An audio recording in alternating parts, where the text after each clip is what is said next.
class survey, 12 out of 20 surveyed students are already for legalizing marijuana. What is marijuana? MedTerms.org defines marijuana as a common street and recreational drug that comes from the marijuana plant, a hemp plant, Cannabis sativa. The pharmacology active ingredient in marijuana is tetrahydrocannabinol, THC. Marijuana is used to heighten perception, affect mood, and relax. Marijuana has multiple names such as weed, ganja, kush, pot, grass, Mary Jane, and about 200 others. My name is Jennifer Wallace, and along with always being around potheads, I have researched both the pros and cons of legalizing marijuana before taking my side. By the end of my speech, I'm not expecting you to go fill the streets with legalize it signs and boycott the government until it happens with a blunt in your hand. But my goal is to have each one of you leave here today with an open mind towards legalizing marijuana.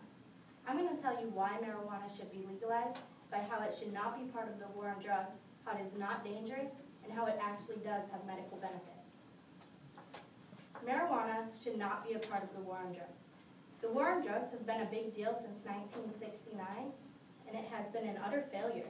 According to Tom Head, a civil liberties guy, the war on drugs is a campaign of prohibition and foreign military aid being undertaken by the United States government with the assistance of participation countries intended to both define and reduce the illegal drug trade. According to the White House's National Drug Control Strategy budget, the federal government alone spends about $10 billion a year to keep marijuana off the streets. $10 billion? We're already in debt. Why do we need to waste that? The government can make it legal and then tax it like crazy. It would bring the economy up instead of bringing it down. It is quite ironic that the government would spend so much with a bunch of politicians that have inhaled marijuana at least once in their lives. Don't believe me? Have a look for yourselves.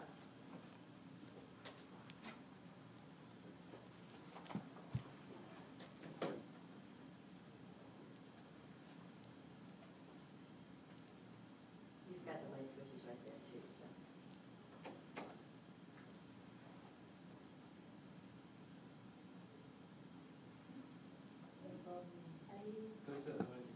Go to the computer.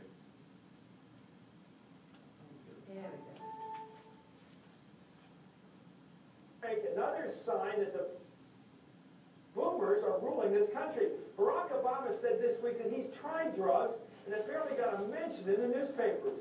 But remember the uproar that caused Douglas Ginsburg his Supreme Court nomination over the disclosure that he smoked marijuana.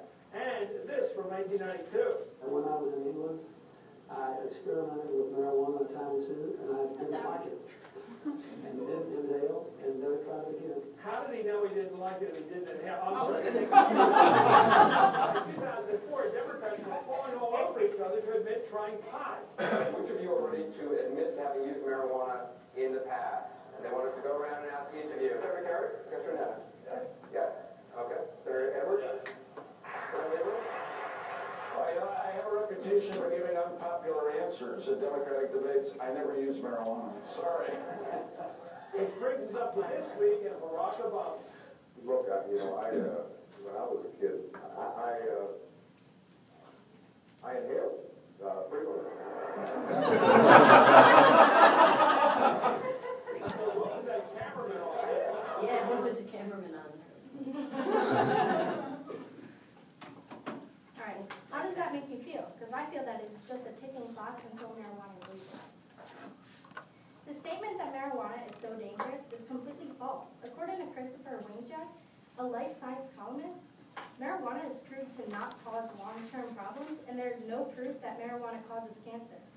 There's no evidence that marijuana has caused any deaths. Also, there is absolutely no documented cases of marijuana overdose.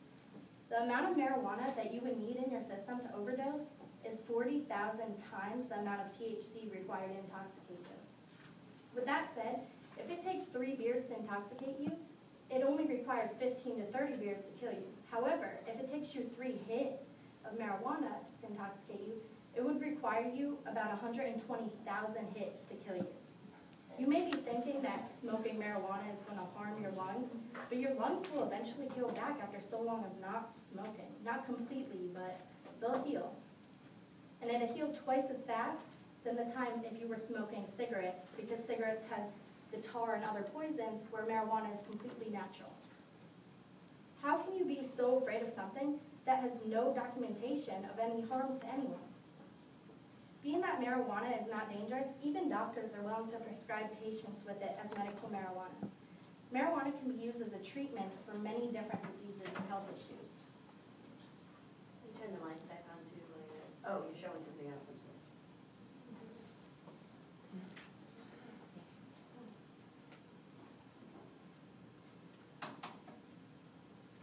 There are 500 deaths a year related to aspirin, while marijuana has not had any reported deaths.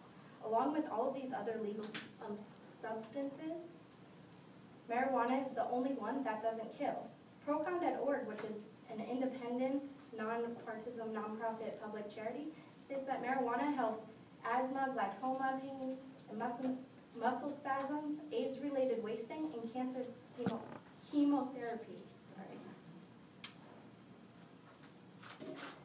Only 18 out of 50 states have already had medical marijuana legal, but what if you lived in one of the other 32 states and your doctor could not prescribe it to you and you needed it? It would be incredibly unfair to you, and yet we are supposed to live in this equal nation. In conclusion, marijuana should be legalized, as you've seen by the fact that it should not be part of the war on drugs, how it is not dangerous, and how it does have medical benefits. Hopefully, the other 8 out of 20 surveyed students in this class have opened their minds to the legalization of marijuana. Next time you hear someone talking about why marijuana should stay illegal, tell them what I have told you today, and slowly we will achieve having marijuana legalized.